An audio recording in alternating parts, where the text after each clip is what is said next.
The Lord. ദൈവത്തിൻ്റെ ധന്യവും ശ്രേഷ്ഠവുമായ തിരുനാമം വാഴ്ത്തപ്പെടുമാറാകട്ടെ. ഇന്ന് രാത്രികാലം ഫെയ്ത്ത് ലൈറ്റ് മീഡിയ ലൈവിൽ കൂടി എന്നെ ശ്രദ്ധിക്കുന്ന എല്ലാ ദൈവമക്കളെയും ദൈവം ധാരാളമായി അനുഗ്രഹിക്കുമാറാകട്ടെ. നിങ്ങളുടെ പ്രാർത്ഥനാ വിഷയങ്ങൾക്ക് താഴെ കാണുന്ന നമ്പറിൽ എന്നെ ബന്ധപ്പെടാവുന്നതാണ്. സർവശക്തനായ ദൈവം എല്ലാവരെയും അനുഗ്രഹിക്കുമാറാകട്ടെ. നാം അനുഭവിക്കുന്ന ഓരോ വിഷയങ്ങൾക്കും സർവശക്തനായ ദൈവം അവിടുന്ന് വിടുതലും ആശ്വാസവും നൽകി തന്ന മാനിക്കട്ടെ എന്ന് പ്രാർത്ഥിക്കുന്നു. ഇന്ന് രാത്രികാലത്തെ ചിന്ത കർത്താവ് നിന്നെ കൈവിടുക ഇല്ല എന്നുള്ളതാണ്. കർത്താവ് നിന്നെ കൈവിടുകയില്ല. മനുഷ്യൻ ഒരുപക്ഷെ നിന്നെ കൈവിട്ടേക്കാം, നിന്റെ കുടുംബക്കാർ ഒരുപക്ഷെ നിന്നെ കൈവിട്ടേക്കാം, നിന്റെ സഹോദരങ്ങൾ ഒരുപക്ഷെ നിന്നെ കൈവിട്ടേക്കാം, നിന്റെ കൂടെ കാണും എന്ന് പറഞ്ഞ പലരും നമ്മെ കൈവിട്ടേക്കാം. എന്നാൽ സർവശക്തനായ ദൈവം നമ്മെ ഒരു നാളും കൈവിടുകയില്ല എന്ന് തിരുവചനം നമ്മെ വ്യക്തമായി പഠിപ്പിക്കുന്നു. പലപ്പോഴും ചില സാഹചര്യങ്ങളുടെ മുമ്പിൽ ജന്മം തന്ന മാതാപിതാക്കൾ നമ്മളെ ഭവനത്തിൽ നിന്നും പടിയടച്ച് പിണ്ടം വെച്ച് പുറത്തിറക്കി കളയുന്ന സാഹചര്യങ്ങൾ നമ്മുടെ ജീവിതത്തിൽ ഉണ്ടായേക്കാം. സഹോദരങ്ങൾ നമ്മെ ഭവനത്തിന്റെ ഉള്ളറയിൽ നിന്ന് പടിയടച്ച് പിണ്ടം വെച്ച് പുറത്തു തള്ളിക്കളയുന്ന സാഹചര്യങ്ങൾ ഉണ്ടായേക്കാം. നമ്മുടെ കൂടെ അവസാനത്തോളം കാണും എന്ന് പറയുന്ന പലരും ചില സാഹചര്യങ്ങൾ വരുമ്പോൾ നമ്മെ കണ്ടില്ല എന്ന് നടിച്ച് ഒറ്റപ്പെടുത്തി പുറന്തള്ളിക്കളയുന്ന സാഹചര്യങ്ങൾ നമ്മുടെ ജീവിതത്തിൽ ഉണ്ടായേക്കാം. എന്നാൽ സർവശക്തനായ ദൈവം വിളിച്ചു പറയുന്നു, ഏത് പ്രതിസന്ധികളുടെ നടുവിലാണ് നീ ഭാരപ്പെടുന്നത് എങ്കിലും സർവശക്തനായ ദൈവം നിന്നെ കൈവിടുകയില്ല. കർത്താവ് നിന്നെ ഒരിക്കലും കൈവിടത്തില്ല. അതിനാധാരമായിട്ട് ആവർത്തന പുസ്തകം 31-ാം അധ്യായം 6-ാമത്തെ വാക്യം ഇങ്ങനെ വായിക്കുന്നു: ബലവും ധൈര്യവുമുള്ളവനായിരിപ്പിൻ, അവരെ പേടിക്കരുത്, ഭ്രമിക്കുകയും അരുത്. നിന്റെ ദൈവമായ യഹോവ തന്നെ നിന്നോട് കൂടെ പോരുന്നു. അവൻ നിന്നെ കൈവിടുകയില്ല, ഉപേക്ഷിക്കുകയുമില്ല. ഇവിടെ മോശ ഇസ്രായേൽ ജനത്തെ വിളിച്ചിട്ട് ദൂത് കൊടുക്കുന്ന ഒരു സാഹചര്യമായി, എനിക്ക് പ്രായമായി പോയി, ഇനി ദൈവാത്മാവ് പറഞ്ഞതുപോലെ എനിക്ക് കനാൻ ദേശത്തിലേക്ക് വരാൻ കഴിയത്തില്ല. മാത്രമല്ല സർവശക്തനായ ദൈവം പറഞ്ഞിട്ടുണ്ട്, നീ അങ്ങോട്ട് കടക്കത്തും ഇല്ല എന്ന്. അതിന് മോശ തന്റെ ജനത്തോട്, ഇസ്രായേലിനോട് പറയുന്നൊരു കാര്യമുണ്ട്: എനിക്ക് പകരമായിട്ട് ഒരു യോശുവയെ ഞാൻ അയക്കുവാനിടയായിത്തീരും.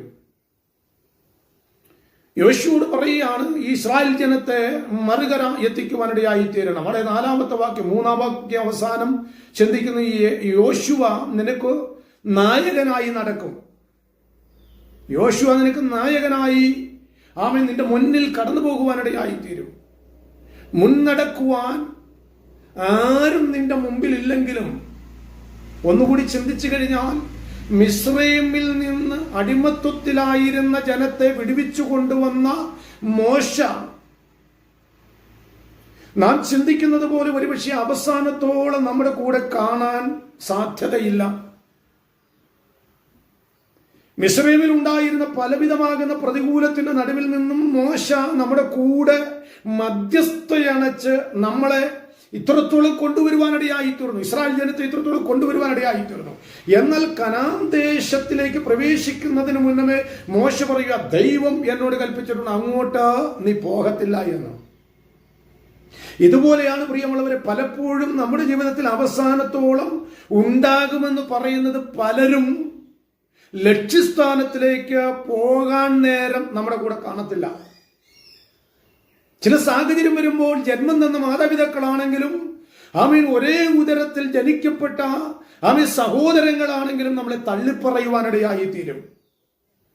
എന്നാൽ സർവശക്തനായ ദൈവം തള്ളിപ്പറയുന്നവരുടെ മുമ്പിൽ ആമീൻ നിന്നെ നയിക്കുവാൻ ഒരുവനെ എഴുന്നേൽപ്പിക്കുവാൻ നമ്മുടെ ആയിത്തീരും.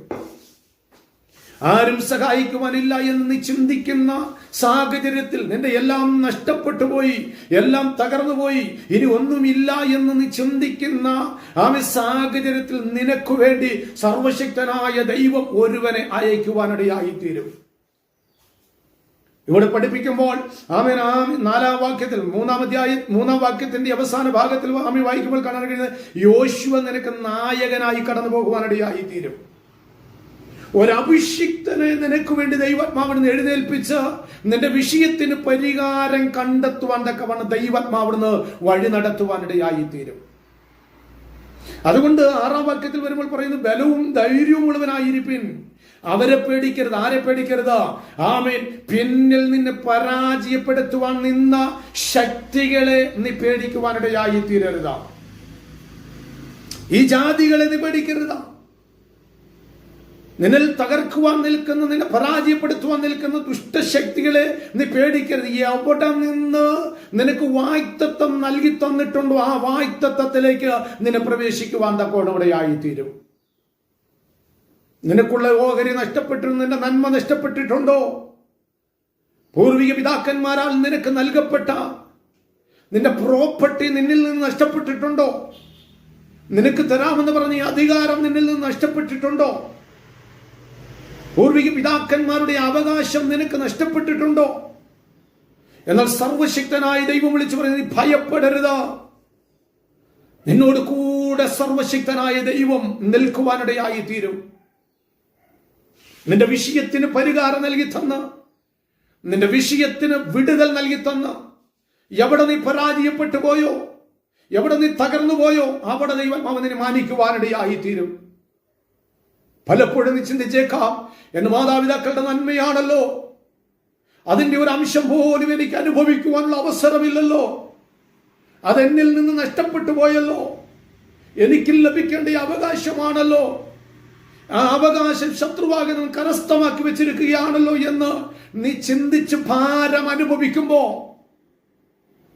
സർവശക്തനായ ദൈവം വിളിച്ച് പറയുന്നു, ഇല്ല, നിന്റെ നന്മ നഷ്ടപ്പെട്ടു പോകാൻ അനുവദിക്കുന്ന ദൈവമല്ല, നിന്റെ അവകാശം നഷ്ടപ്പെട്ടു പോകാൻ അനുവദിക്കുന്ന ദൈവമല്ല.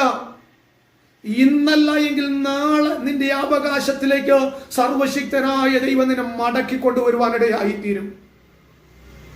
അതിന് ദൈവാത്മാവ് ഒരുവനെ നിന്റെ മുമ്പിൽ അവിടെ എഴുന്നേൽപ്പിക്കുവാനിടയായിത്തീരും. വാക്യം വായിക്കുമ്പോൾ കാണാൻ ഇത് ബലവും ധൈര്യമുള്ളവനായിരിക്കും. ആമേൻ, അവരെ പേടിക്കരുത്. ആരെ? ശത്രുവിനെ നീ പേടിക്കരുത്, ഭ്രമിക്കുകയും വരുത്. നിന്റെ ദൈവമായ യഹോവ തന്നെ നിന്നോട് കൂടെ പോരുന്നു. അവൻ നിന്നെ കൈവിടുകയില്ല, ഉപേക്ഷിക്കുകയുമില്ല. നിന്നെ ഒരു നാട് ഉപേക്ഷിക്കാത്തൊരു സർവശക്തനായ ദൈവം. സഹോദരങ്ങൾ ഉപേക്ഷിച്ചേക്കാം, മാതാപിതാക്കൾ ഉപേക്ഷിച്ചേക്കാം, കൂടെ ആരാധിക്കുന്നവർ ഉപേക്ഷിച്ചേക്കാം, കൂടെ കാണുമെന്ന് പറയുന്നവർ ഉപേക്ഷിച്ചേക്കാം, മക്കൾ നിന്നെ ഉപേക്ഷിച്ചേക്കാം.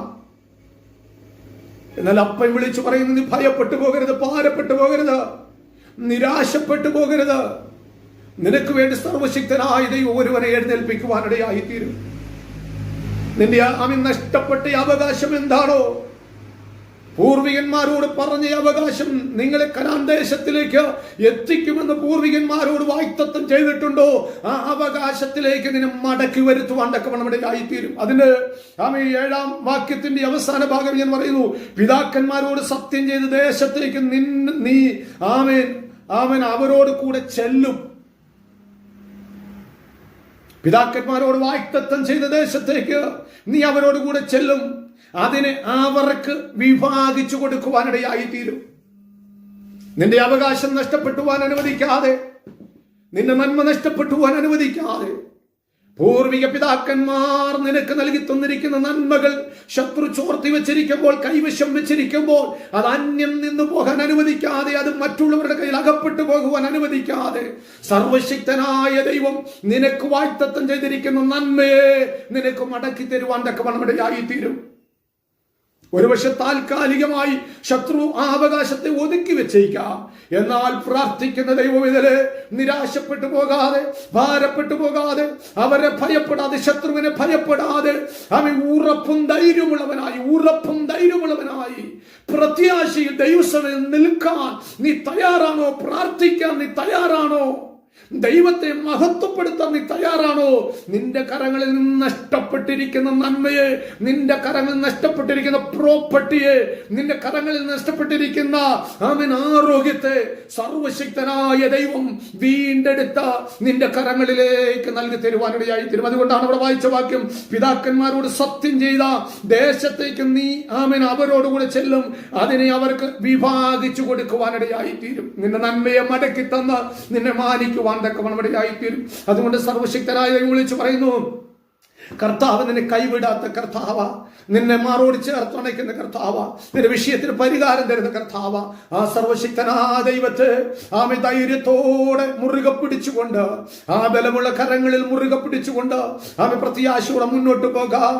ഈ ചിന്തകളാൽ ദൈവം നമ്മെ അനുഗ്രഹിക്കുമാറാകട്ടെ.